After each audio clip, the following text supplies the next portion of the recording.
right, welcome to this week's episode of Luv Subbin. And as you can see, our road is starting to look a little bit better. And the temperatures are starting to go up, so we're thinking of heading south now. Getting ready for our spring trip. But to do that, we've got a couple of things that we're going to do. And this week's episode is going to be the installation of our inverter. We have never had an inverter before, so this will be something brand new for us. The story behind the inverter.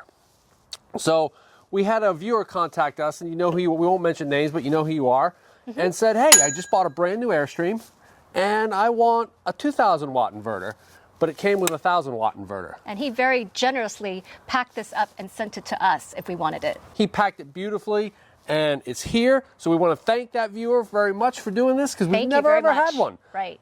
And so let's go ahead and get ready for this install.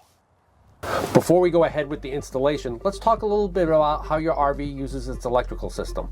There are actually two distinct electrical systems in your RV, unlike your house, which really only has 120 volt alternating current, except for maybe something like the dryer. But for the most part, it's all just 120 volt. But your house doesn't have to be disconnected from electricity, like when you're boondocking or you're stopped off the side of the road, etc. But your RV does. So the RV has two systems.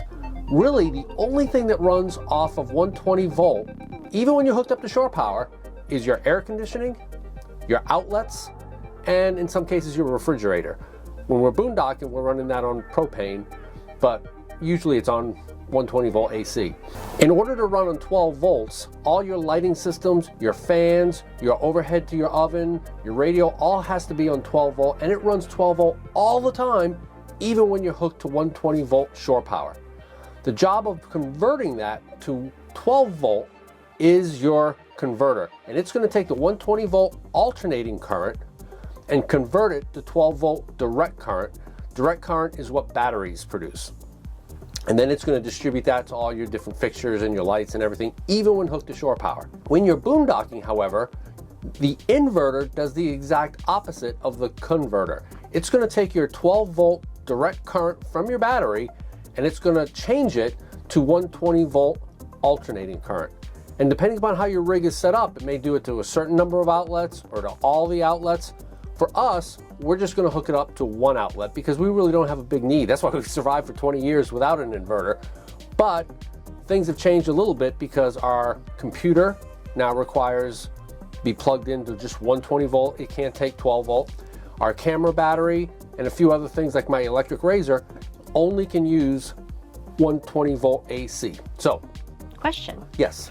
Are there converters that actually have inverters in them? I bet there are combination units. I'd have to think about that, but That would seem to be practical. it would be. As we're going to see here, Cindy's electrical engineering skills are getting better by the moment. All right, let's go ahead and proceed with the installation. So the original plan was to put the inverter underneath the dinette seat And attach it to the and telephone jack utilize underneath the table. that telephone jack, which I thought would be pretty easy because I could run the wires right from there to there. And you thought it would be convenient for the computer. Yes, because that's where we do a lot of our computer work, so we thought that that would work really good. Little problem though. Well, we had a very convenient failure, which we like to say, right? Yes. So we go to the auto parts store and what? Well, they didn't have the cable length that you needed for the battery, which was how much? 15 feet. Yes. Which seemed a little excessive for me. And it was going to be very expensive. Yeah, like over $100 for black and red cable. And they didn't have any, and they said that they would order it. And so they also said, check out Home Depot. So on the way to Home Depot, I stopped and said, okay, is there a better place that we can put this inverter that would not require 15 feet of battery cable being threaded through the wall? And you know how we feel about threading stuff. Yeah, you can see through this design here. This is what it was going to look like, but then all of a sudden, I said, why don't we use the telephone jack over by the bed? At least it's close to the battery. right, that one right there. And that'll be super easy to run it right into there. Unfortunately, that one had its issues because we tried to thread the wiring through there, and unfortunately, it hit a rib. Yeah, so that didn't work. So then we're going to settle on one of these two locations. The big benefit to this location, too, is that the long battery cables will have an easy run right to the battery. And the more I did some research on this, the more I found out that, yeah, you should really have their inverter as close to the battery as humanly possible. This location will give it that. So we were actually considering 3 different spots for our inverter. We were thinking about in here on the wall, there's not enough room for it to lie flat on the ground in here. A little fun fact, this is the color of our carpet in its original Yes, state. the original. So that's a little fun fact. Anyway, that was one spot. We were going to put it in here, but it's a little tight. Plus, you know, you want to have enough room for the fan to get a lot of airflow. Yes. So the next two spots we considered was up against this wall here or on this wall here. The benefit for this wall is that our cord can run through this little opening here and over to the battery. Although I'm thinking now, I'm looking at that red front face. That's where the indicator lights are. So we Okay. may want to be able to see that. Okay, so maybe, well, do we have enough cable then if we yeah. reverse it? Oh yeah. You sure? We'll see. So these wires, again, we're using marine grade sheathed wiring for the 120 volt that'll be going to our plug, 16 gauge, and our 16 gauge grounding wire that'll go to the plug. So we'll get those connected. I think we talked about we're going to do the connections first and then kind of screw it in. So let's go ahead and make these connections. We'll show you how they look. That's an interesting looking gadget. Yes, this is my hydraulic crimping tool. So for these lugs, I'm going to assemble a lug here. And for these guys, it's too, you just can't use a hand crimper on these guys. Because you don't have enough hand strength? Right. All right. And as you can see, that little guy's crimped on there pretty good. It ain't going nowhere.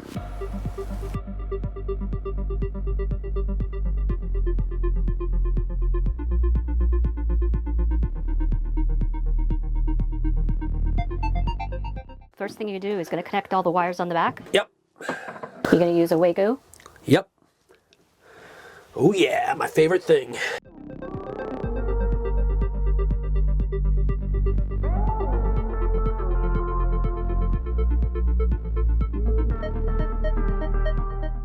We're not going to be using this, so I'm just going to wind this up.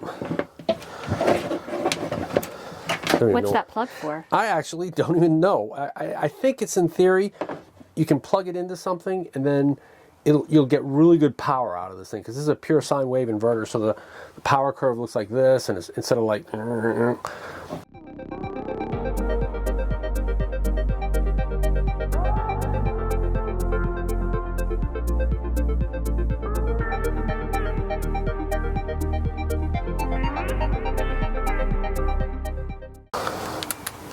So we decided to turn the inverter around. yeah, this so is a that screen that we want to be able to see. Right, it didn't make sense to have it so you couldn't see the screen at all. So this will necessitate us drilling a little hole, or should I say a biggish hole. Well, it's 2 inches. What is that white thing? It's a 2-inch hole dozer. Hole dozer. So it just drills a hole. And we'll drill a hole. Cool. And there's our hole. All right. So as you can see, the wood piece came out like that. Interesting. All right, so do you want to thread the wires through the hole before we start marking the holes for the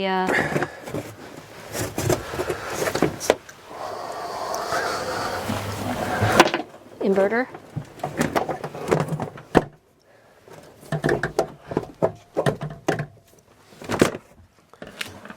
Oh, I just sort of thread these through, right? So what are you doing now? I've just put some quickie holes in here. Some pilot holes. And from these... Are you actually drilling into aluminum? No, that's wood. Oh, okay. This will be where the fuse will go in. So it's on the other side of the wall where the Yes. inverter will sit. Yes.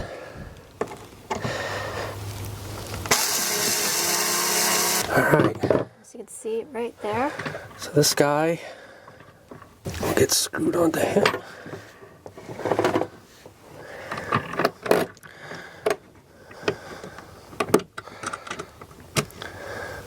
Okay, and then our other red wire will go down there. There's the fuse, and the red wire is going from the converter box. Yep, we'll tighten these down too. I mean, these aren't super tight, but... Then the other wire is going from the fuse to... the positive distribution bus. Okay. So we finally got it mounted. Yep. And we're putting the screws in on the side. So you're attaching the black wire to the battery. Yep, and the important thing, of course, with the battery shunt is that everything has to go after the shunt. What's that mean? Everything has to be on this side over. You can't put it on that guy. While I'm back here, I'm also going to take the time to make sure all my connections are tight. So this little box goes on top of the fuse. Yep, that's just to keep it from shorting.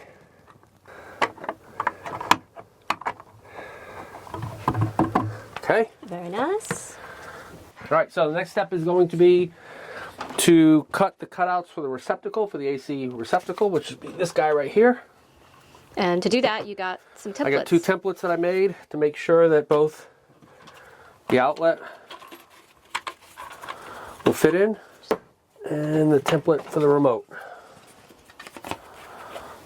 So we'll go ahead and mark those out where we want them and begin the not fun part of jigsaw drilling.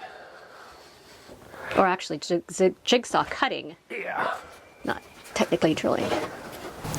So we've drawn the template on the part that we want to cut out. I put the outlet at the top, figuring that the closer you got to your devices, the better. And I put the remote underneath it. Rich is going to drill 4 holes. Yep. In each of the little corners of the diagram that we put in there. And then he's going to connect those holes with the jigsaw. Yep. All right, let's make it happen.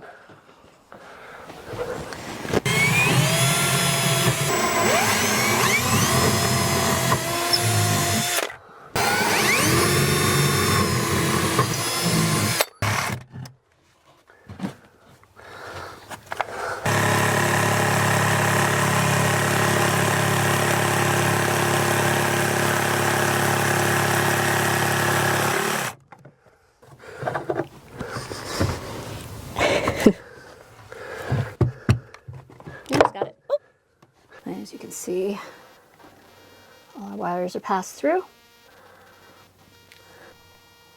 So as we said, Luv Subbin, we use the American Boat and Yacht Council standards for wiring using marine grade hardware. Also, they don't allow you to, on your receptacle, kind of loop the wire around the screw and then screw it down. It has to be with an eye bolt. So we're going to use an eye bolt and we're going to shrink wrap the connection.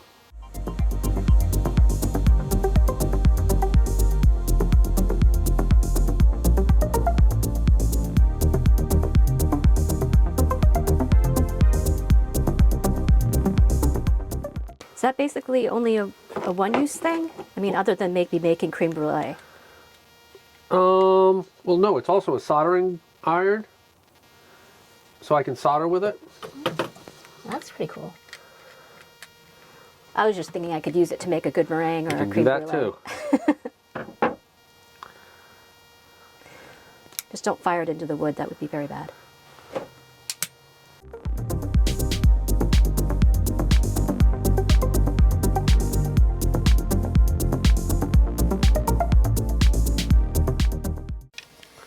Checking all your little wire connections. Yep, that's the great thing for this offset screwdriver too. You really get some good leverage. You can see everything's looking pretty good there.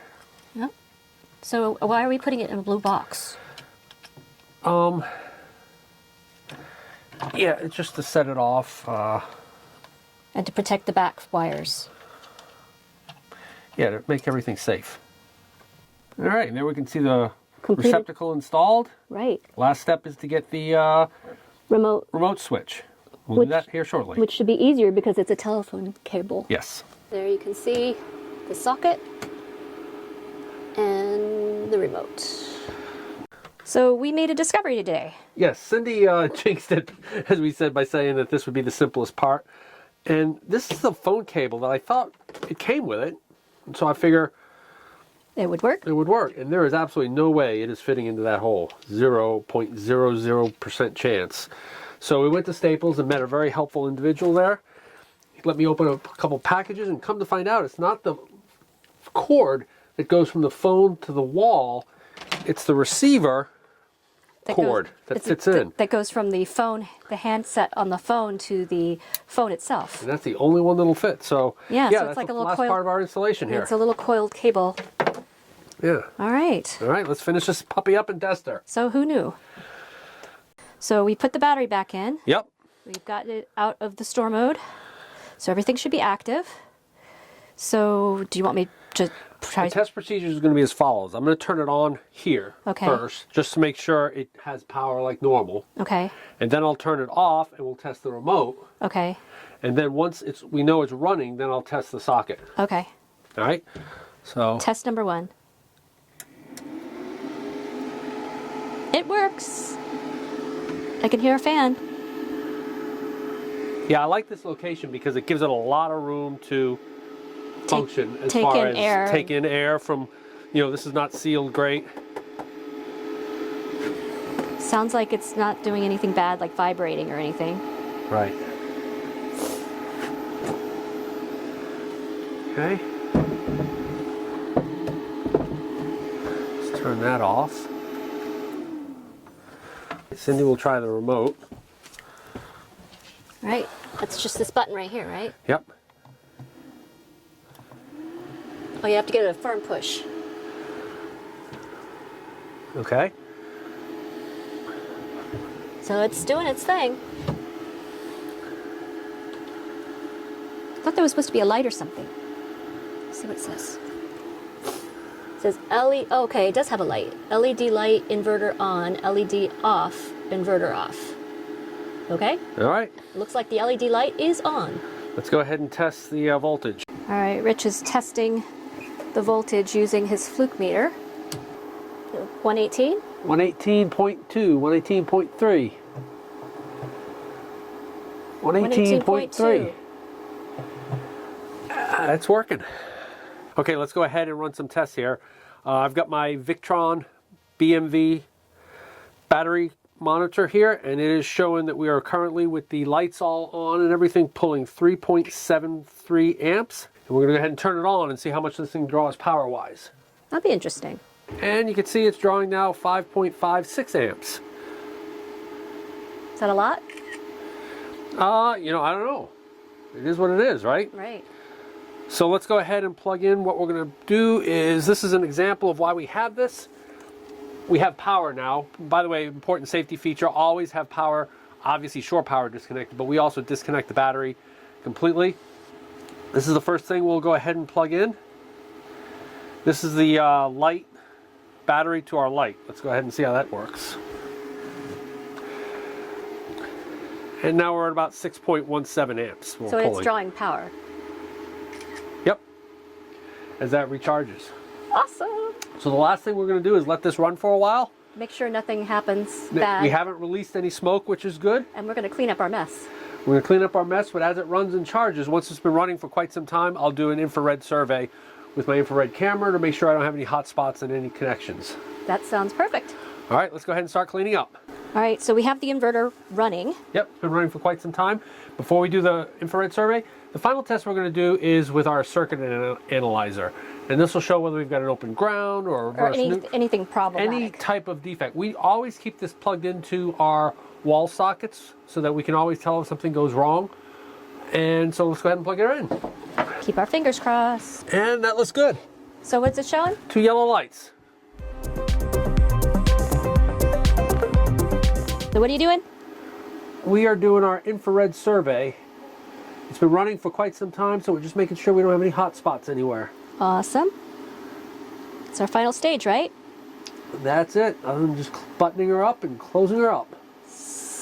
We're looking good. Sounds good. All right, well, there you have it. Our inverter install. We are ready for some boondocking. We are. Very excited about that. So what are some of the things we learned with this install? We learned that all telephone cables are not made the same. Yeah, even the guy at Staples was like, well, it should work. I'm like, well, it doesn't. It can't fit. Right. But we did find the right cable, and it's actually the handset cable, which was kind of weird. It was the telephone handset to the telephone itself cable, which is a coiled cable. So it was very interesting. So we went to Home Depot twice, O'Reilly's Auto Parts for battery cable once, and Staples once. That's kind of the butcher's bill, as they would call it in the British Navy. So yeah, so hey, if you like this video, give us a big thumbs up. And if you think we've earned a subscription, click the subscribe. And comment below if you've done an inverter install and how it went for you. Because we come out with RV and Airstream related videos just like this one every Tuesday. Thanks for watching.